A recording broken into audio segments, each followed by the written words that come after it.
जयपाल जी, नागौर से। राधा वल्लभ श्री हरिवंश। महाराज जी, पिछले 1 वर्ष से आपके कीर्तन, सत्संग एवं एकांतिक वार्तालाप का श्रवण कर रहा हूँ तथा भगवान शिव की उपासना एवं नाम जप भी करता हूँ। महाराज जी, मेरा एक संशय है। महाराज जी, पवित्र तीर्थ स्थानों, पवित्र धामों की यात्रा दर्शन से क्या लाभ है? महाराज जी, क्योंकि कई लोग तीर्थ यात्रा पर जाने पर बोलते हैं कि भगवान तो सर्वव्यापी है, तो क्यों दूर जाकर परेशान हो रहे हो? इस विषय में महाराज जी मेरा थोड़ा मार्गदर्शन करें। वो नहीं समझते हैं, वह ज्ञान से युक्त हैं, केवल बातें बनाते हैं कि सर्वव्यापी भगवान। साक्षात्कार किया है सर्वव्यापी भगवान का? जो ऐसी बातें करता ना, वो जानता नहीं। सर्वव्यापी भगवान के साक्षात्कार करने के लिए प्रक्रिया है। जैसे हमने बताया कि मेहंदी के पत्ते पत्ते में लालिमा छिपी हुई, लेकिन फाड़ के देख लो पत्ता आप, कहीं अगर हरे के सिवा लाली दिखाई दे तो मुझे बताना। लेकिन जब हम मेहंदी को एक प्रक्रिया में लेते हैं, उसको बांटते हैं, उसको हाथ में लगाते हैं, काफी देर के बाद जब हम धोते हैं तो हाथ हमारा लाल मिलेगा, मेहंदी नहीं, हाथ हमारा लाल मिलेगा। तो लाली मेहंदी में ही है, लेकिन एक प्रक्रिया से अनुभव में आए ना। जैसे हमने बताया कि दूध में घी है, तो आप दूध में पूड़ी पका के दिखाओ, नहीं पका पाओगे। उसकी प्रक्रिया है। दूध को औटाइए, दही बनाइए, मथिए, मक्खन निकालिए, फिर घी। ऐसे ही सर्वात्म भगवान विराजमान, उसकी प्रक्रिया है। क्या भगवान शिव बता रहे हैं प्रक्रिया? बोले हरि व्यापक सर्वत्र समाना, प्रेम ते प्रगट हूं ही मैं जाना। सर्वत्र हरि विराजमान है, लेकिन प्रेम से प्रकट होते हैं। बात समझ में? अब प्रेम कहां से प्रकट होता है? निष्पाप हृदय में। अब निष्पाप कैसे हो? तो बोले चलो हरिद्वार चलते हैं, गंगा स्नान करते हैं, चलो काशी चलते हैं, वहां चलो द्वारिकापुरी चलते हैं, उज्जैन वृंदावन धाम चलते हैं, संत संग करते हैं, दूसरों को सुख पहुंचाते हैं। अब जब संत संग किया, पता चला नाम जप करो, संयम से रहो, पाप आचरण मत करो, अधर्माचरण मत करो। अब आप सत की तरफ चलने लगे, असत छूटने लगा। नाम जप से, सदाचरण से, तीर्थों के अवगाहन से, साधु समागम से हमारे जन्म जन्म के पाप नष्ट होने लगे, हृदय पवित्र होने लगा, भगवान को पुकारने लगे, हे नाथ कब दर्शन दोगे, हे प्रभु।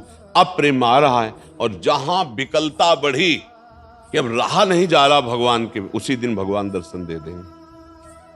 कैसी विकलता होनी चाहिए? भागवत में लिखा, रुदुस्वरम राजन कृष्ण दर्शन लालसा। चिल्ला चिल्ला के कि अब जिया नहीं जा रहा प्रभु, आपके बिना अगर नहीं मिले तो प्राण निकल जाएंगे।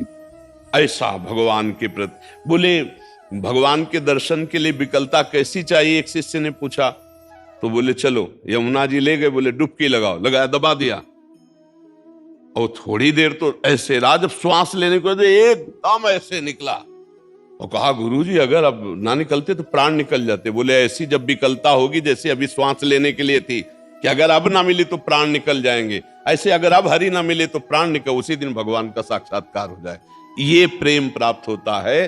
तीर्थ अवगाहन, भगवद विग्रह दर्शन, साधु समागम, नाम जप, अच्छे आचरण, पापाचरण का त्याग, पापों का नाश, तब प्रेम प्रकट होता। उसी प्रेम से भगवान प्राप्त होते, इसलिए जरूरी है ये सब।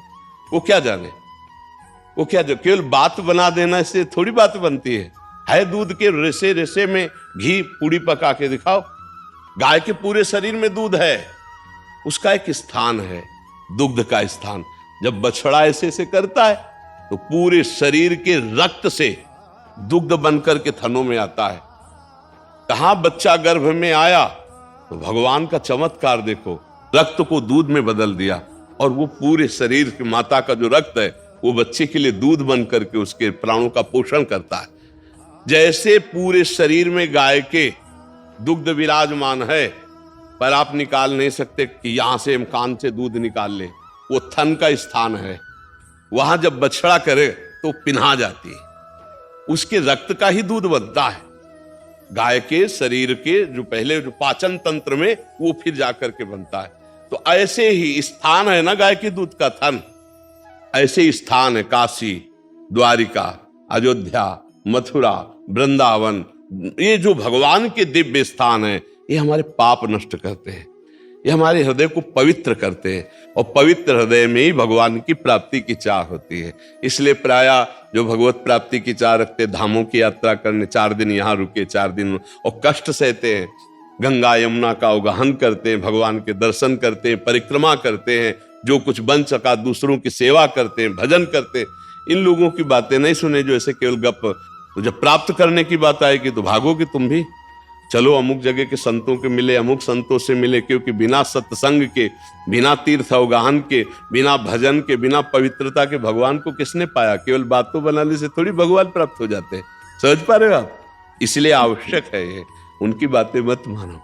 अच्छा, वैसे ही आप देखो, आप तो हर जगह घूमते हैं, यहाँ का वायुमंडल कैसा है और बाहर का वायुमंडल कैसा है, आप खुद देख लो।